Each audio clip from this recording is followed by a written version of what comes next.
Hello everyone, and welcome back to Night Mind.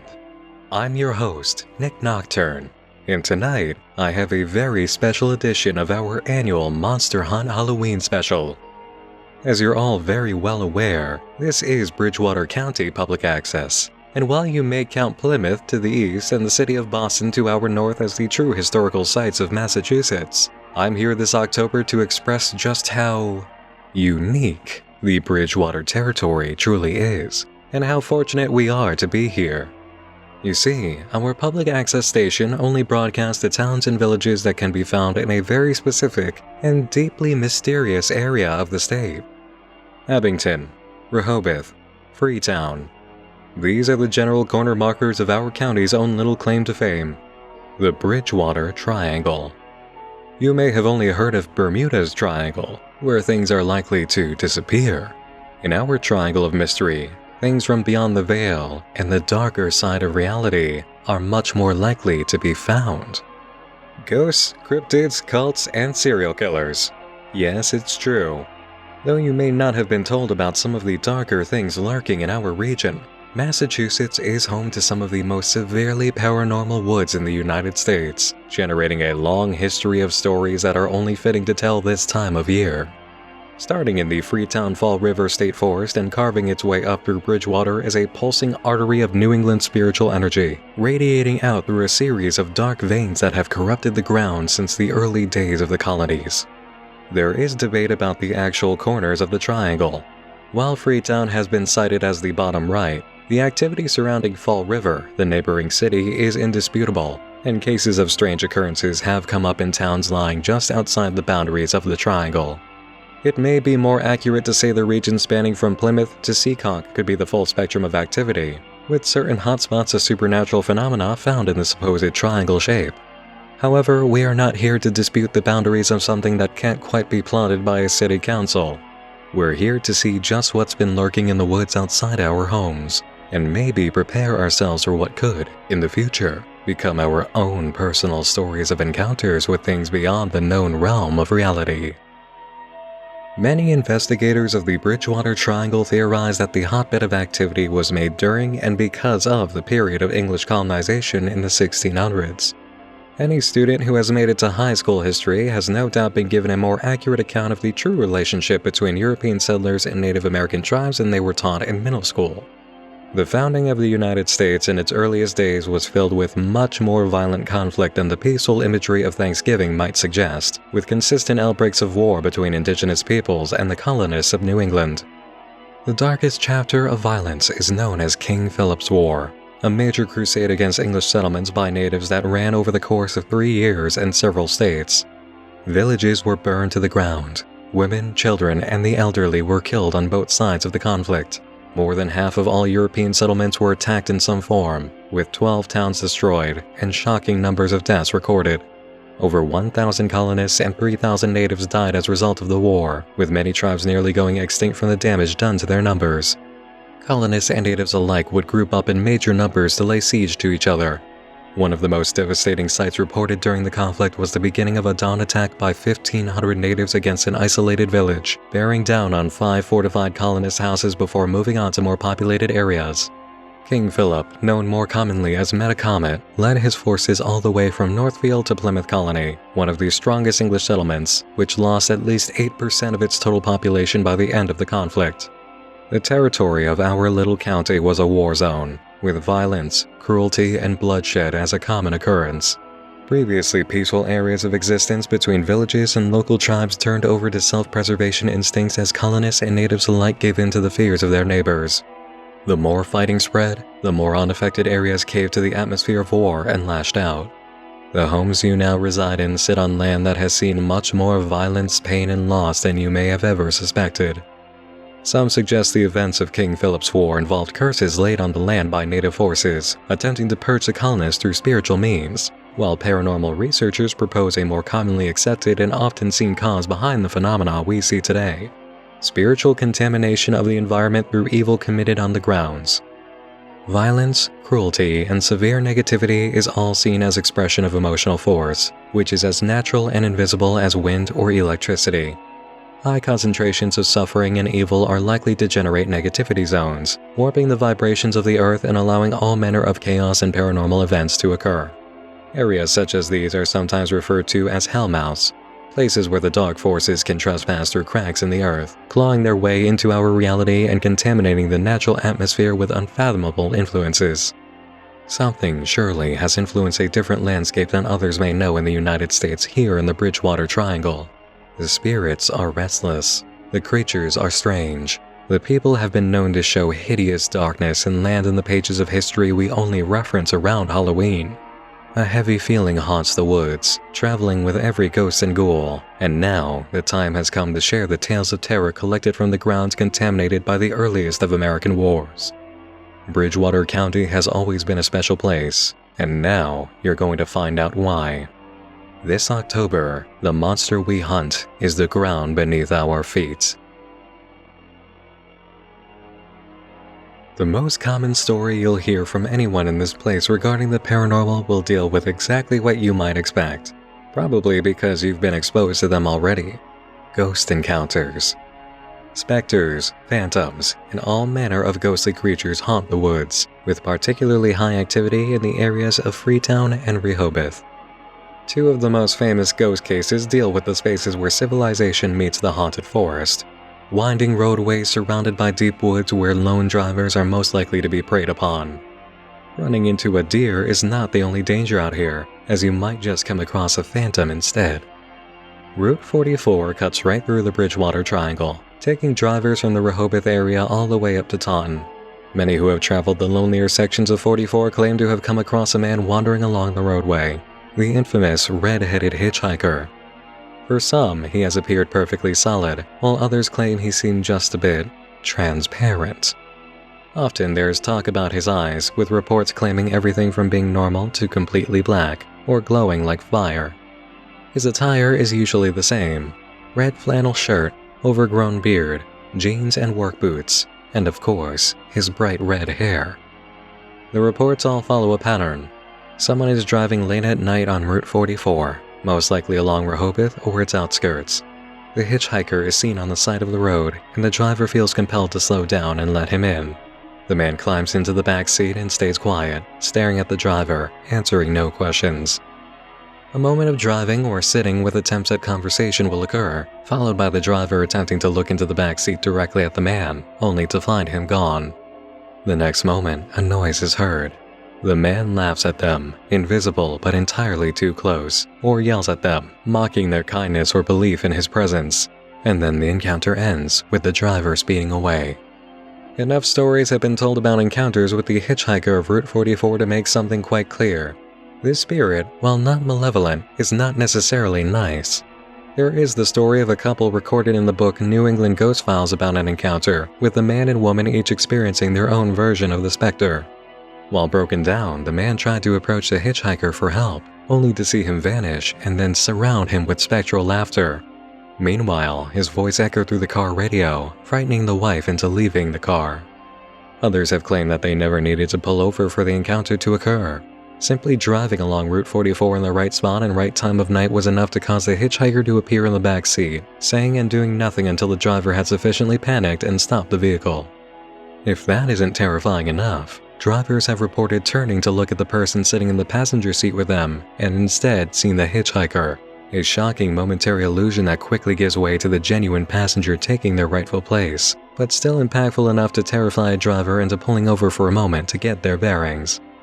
Finally, some have claimed to drive straight into and through the hitchhiker, an encounter reminiscent of a ghost sighting in our next stop, Freetown, which is home to many spirits, the least of which is known as the Man in the Road. Different roads have been cited concerning this phantom, including Slap Bridge Road and Bell Rock Road, but Bell Rock seems to be the more common place for encounters. He isn't nearly as troublesome as the hitchhiker of Route 44, simply playing out a scene that, while not invasive, is still traumatizing for drivers. The man appears suddenly, walks into the roadway, realizes a car is coming and puts his hands out to signal a stop, but it's far too late. The driver will always go through him, and as it happens, they will feel nothing except a cold rush of wind in the car. No body, no blood, no impact. Just a sense of dread and a frozen touch from a ghost. Our final roadway specter is a local legend as well known as the Route 44 hitchhiker, but is far more threatening. If you can believe that a ghost can manifest in any form, then you're ready to believe in the mad trucker of Copycat Road in Freetown, which has antagonized drivers for years. It may seem like a no-brainer that angry and impatient drivers might cause an unpleasant time driving along for slower cars, but what makes the mad trucker a paranormal occurrence is its frequency of sightings and its sudden vanishing acts. The tale is very simple. Along Copycat Road and nearby streets, drivers have found themselves suddenly confronted by a large pickup truck flashing its lights, blaring its horn, and getting entirely too close. If a driver doesn't try to get away from the truck, it will make moves to run them off the road, and suddenly it ceases activity, completely disappearing. Drivers have attempted to turn around and look for the truck, not quite believing what had just occurred, but never come across it again, and often realize the road they were traveling on never could have accommodated two vehicles side by side. So what about spirits that can be found off the road? Don't worry, there are plenty of specters that can be witnessed while standing still. For a moment, we'll return to Rehoboth, where one of the country's oldest schoolhouses can still be seen today. The Hornbein School was constructed in 1862 and used until 1937, when it became a private residence and soon became abandoned. It now serves as a local history museum and has been preserved after undergoing some restoration. It's said that the school has a bit of a history to it that may not have been as well recorded as the material taught within its walls. Some visitors claim they've witnessed the ghost of a teacher and her class inside while looking through the windows. The ghosts are all cited as wearing Victorian-era clothing, and when spotted, onlookers claim the teacher has glared at them, making it very clear they do not belong on the premises. Others still claim to have heard the sound of a handbell ringing from inside at random times, as if that same teacher was quieting her phantom classroom. Now let's head back to Freetown for the most personal and deeply recounted tale available to us of a spirit in the Bridgewater Triangle. Thanks to the efforts of Mr. Christopher Balzano and his book Dark Woods, Cults, Crime and Paranormal in the Freetown State Forest, we're able to share this incredible story of not only a ghost, but a magical and malevolent being. Dark Woods recounts the experience of a man referred to as Dave, who opens up about a haunting that wasn't just affecting him, but many of the boys in his neighborhood. Dave is merely the only one to come forward, and claims that while people have gotten excited over his story when he's admitted what happened, he never wishes to go through something like it again. Located within the vicinity of Profile Rock in Freetown is a large cranberry bog with some thin woodlands that make up the edges of backyards for a few small neighborhoods. It's a farm community, surrounded on all sides by the Freetown Forest, and therefore situated right among the haunting grounds of its many spirits. Dave and his childhood friends remember one ghost in particular, a relentless witch who invaded their dreams and waking lives. The first encounter was reported at the age of 6. Dave and a friend had been playing in his backyard when laughter was heard just beyond the trees, scary and loud. Investigation by the boys rewarded them with the sight of a figure hidden in the woods, its features distorted as if cloaked in a veil that refracted the light. The two boys ran into the house and told no one what they had seen. 4 years later, Dave dreamed of the trail in the woods behind his home that led to a cranberry bog, where a small house stood. For reasons he could not understand, he held an axe and entered the house, where he found a silver-haired woman laying in bed with a native. He remembers killing them both, feeling a vague sense of betrayal towards the woman, as if they had been promised to each other. Years after this, Dave reports walking in the woods with his friends and coming across the ruins of an old home. Upon investigation, he realized that he stood in the very same house from his dream, where he had confronted the witch with an axe. Bewildered, he tried to explain it all to his friends, only to be exposed to a deeper horror. They had all seen the woman he described from his dream. More than once, the boys said, they had seen her outside their windows, floating in her black cloak, asking to be let inside. It was unknown how many occurrences happened while they were awake or asleep, but the memories remained.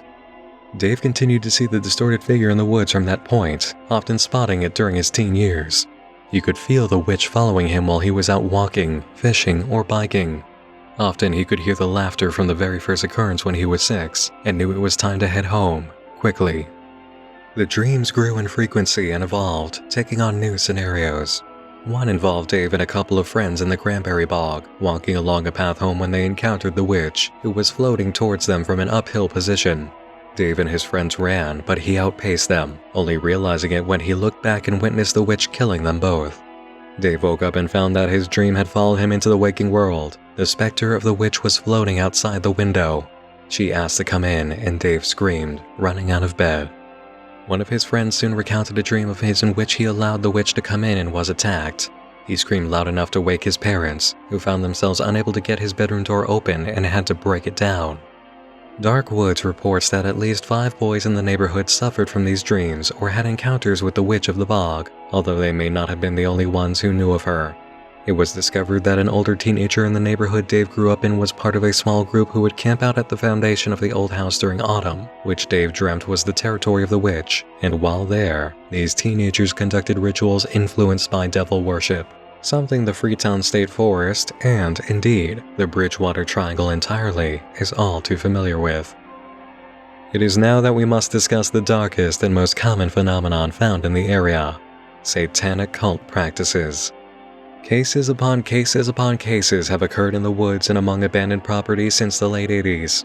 Alleged meetings by robed figures, the discovery of satanic altars and symbols, investigations of sites where animals had seemingly been sacrificed and laid out as offerings. The grave of Miss Elizabeth Gregory was robbed in 1989 from the cemetery on Payne Road, and a few years ago in 1991, 4 teenagers violated the grave of Angie Littlefield in the Assonet burial ground, removing her head and taking it with them. Animals too have lost their heads over the activity of occultists in the woods. Police once found a dozen calves mutilated in the month of April around the holiday of Beltane, and in October of the same year, a fully grown cow was discovered beheaded in the same spot. This was not merely murder for its own sake, however. Both crime scenes involved the removal of blood from the bodies for the sake of harvesting. All of this cult activity follows in the wake of the first major stirrings of arcane evils committed in the woods, however, in a much publicized case of murder by a convicted Satanist cult. In 1979, on October 13th, police discovered the body of Doreen LeVake under the bleachers of Diamond Regional High School in Fall River. The list of suspects was easy to draw after finding out who she was associated with, as it seemed Doreen enjoyed the company of people who were well known to local police. In particular was Carl Drew, the boss of more than a few girls who offered special services on the streets of Fall River. Police met an informant, Andy Maltese, who claimed to be a reformed Satanist who escaped a cult hiding in Fall River and knew working girls who had direct information on Doreen's murder. Maltese himself became a suspect when his girlfriend, Barbara Raposa, became another victim months later, killed in a very similar fashion to Doreen, which involved blunt force brutality. Testimony by Maltese led police to a woman named Karen Marsden, who worked for Carl Drew. She claimed that Drew was the devil, that he had killed Doreen and was involved in Barbara's death, and that she would be next for coming clean. Another name surfaced in the story through Karen's information: Robin Murphy, a woman who also worked for Drew, but had much more of a management and partnership role, giving orders to the women on the street. Karen reported that Robin had once taken her into the woods of the Freetown State Forest and confessed that she was involved in a cult that used the grounds they were standing on for worshipping Satan. If Karen ever dared betray their operations, Robin would sacrifice her and her son to the devil. Police did their best to stay in touch with Karen Marsden and keep her coming back, but her worst fears did come to pass. Her body was discovered as the 3rd victim of cult murder, and police were able to arrest Robin Murphy, who had already been brought in for interviews after being mentioned by Andy Maltese. Robin confessed to everything she knew, which revealed the full extent of Carl Drew's activities and the depths to which there truly was a Satanist cult committing acts of evil in the woods. Andy Maltese had committed the murder of Barbara Raposa, who he had suspected of cheating on him. Robin was with Andy the night he killed her and sat in the car while he committed the crime. She claimed he had threatened her with the same fate if she talked. Robin had also been there for Doreen's death, along with Karen, which is how she knew about it. Doreen was murdered for attempting to go solo in her work, which Carl Drew considered an act of abandoning the cult. The evidence around Doreen and Barbara's murders provided by Robin Murphy was offered in a deal that she brokered. If she told the police what she knew, she would be granted immunity. This immunity was broken when Karen Marsden died following her insistence that Robin had threatened her life. Another cult informant told police Robin admitted she had gone through with her promise to Karen, an act that was spurred not only by the betrayal of the cult, but for the fact that Karen and Robin used to be lovers. It was Robin's new lover that turned her in after admitting to the disposal of Karen. Why would Robin speak to police and still sacrifice Karen for the act she was committing, you might ask? She didn't.